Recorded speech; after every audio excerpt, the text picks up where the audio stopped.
Hi, and welcome to your second set of video notes. So for this one at the top, under topic, you should write negative feedback mechanisms. And on the right, you should write the date, and don't forget to put your name on it. So negative feedback mechanisms. On the left side of your notes, you should write negative feedback, and on the right, you should write the definition, which is that first bullet there. It is a mechanism that causes the variable to change in a way that opposes the initial change. So if you don't remember from last time, the variable is the thing that is changing within the organism, for example, your temperature. And so the negative feedback mechanism is that it senses this change, say your temperature has increased too much, and now it's going to do something to then cause the temperature to come back down. So it's going in the opposite direction. That's what it means by opposes the initial change. The important body systems here are going to be the nervous system and the endocrine system. So it's usually either nerves or hormones and glands that are going to be sending these important signals around the body. And then the goal of negative feedback is pretty simple. It is just that you want to prevent any really big changes in your body. So with this underneath your definition, you're going to also want to make a note, maybe just 2 bullets, right? Nervous system and endocrine system, and then maybe a third bullet down there that says goal is to prevent changes to the body. So again, you don't have to write down every single word on this slide, but you should just make a couple really brief notes. You might also want to write down our example about body temperature. So if your body temperature rises, negative feedback would attempt to lower it. We're going to go through a couple examples here about that body, but at first we're going to talk about a house. So if you think about your house, you probably have a thermostat, which is the thing that actually controls your heat. And so if the temperature in your house gets too cold, then your heater is going to kick on, start putting out more heat.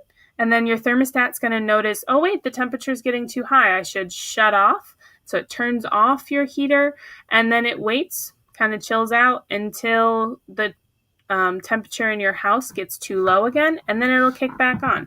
And this way it kind of maintains a little equilibrium there, a constant temperature of not too hot and not too cold, whatever temperature you've set your house to. So our bodies aren't that different. It's just like the house example, except instead of a thermostat and a heater, it's going to be your brain and your nerves that are going to be doing things to maintain your body temperature. So if your body temperature gets too hot, it is going to cause your brain to notice that, and then it's going to send off signals. If you're too hot, you're probably going to start sweating. Your blood vessels are going to dilate. And then this will help decrease your body temperature. If you get too cold, then your blood vessels will constrict, keep your blood in your deeper tissues in the core of your body where all your organs are that are really important. And also your muscles are going to get activated, start shivering, and that should help increase your body temperature. Then when you get too hot again, you'll start sweating. So it just kind of goes around and around in a circle, always trying to do the opposite of whatever's happening to that variable. I'd also like to note here that hypothermia is when your body temperature gets too low. That prefix hypo always means too low. So when that happens, then it slows down all life-sustaining chemical reactions. So basically, digestive, anything that is not completely necessary, your body will try to shut down. If you have hyperthermia, hyper always means more or too much. So if your body temperature gets too high, then this could cause the denaturation of enzymes. And that just means that the enzymes that your body needs to function will actually change shape and they won't function anymore. And if your temperature gets too high, it can actually cause brain damage because of this. So definitely not a good thing for your body to get too hot or too cold. and it's very, very important, therefore, to maintain that constant body temperature.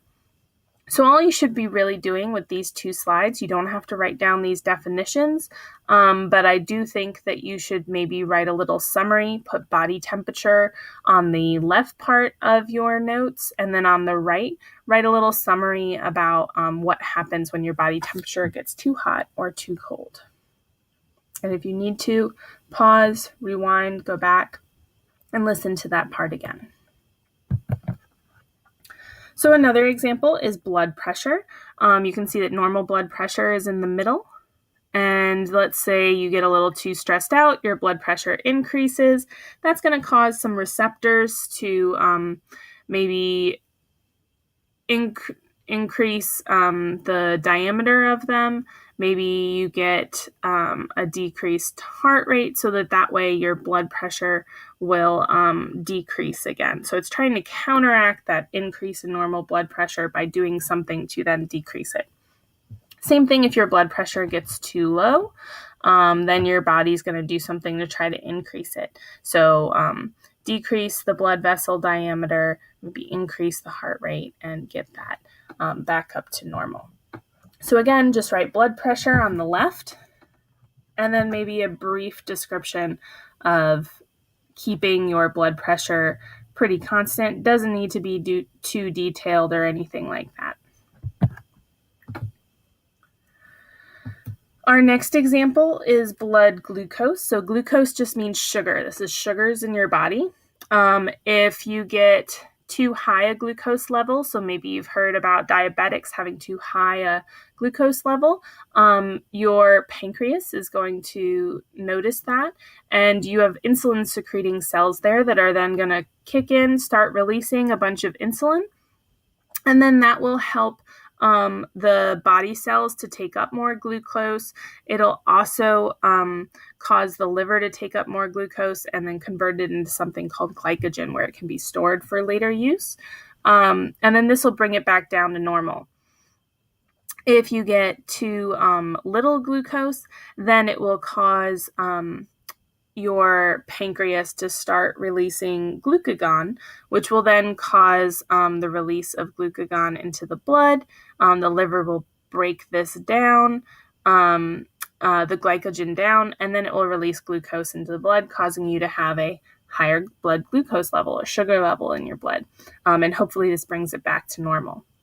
So again, write blood glucose on the left, and a brief little example, which is about increasing insulin, decreasing insulin or glucagon, and just try to summarize what's on this slide. Pause it if you need to.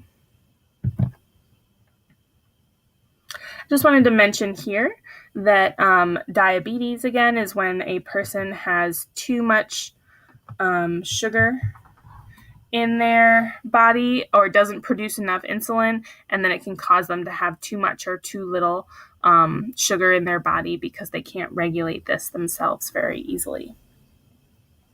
Hypoglycemia is when a person's body produces too much insulin and you don't have enough blood sugar left over. So it's maintaining that really intricate balance. You don't have to write either of these down. Osmoregulation is going to be our last example. So here we're just talking about how much water is actually in the blood. So if the water content of the blood gets too high, you drank a whole bunch of water, your brain is going to produce less of something called ADH, which is going to help to increase your urine output so that you get rid of that water from your body, hopefully getting back to normal. If you have too much salt in your body or you're sweating too much, you're losing a lot of water, then your brain's going to produce a lot more ADH. And that's going to cause you to have a lower urine output and maintain that water that your body has inside of you so that you don't get too dry and can't function.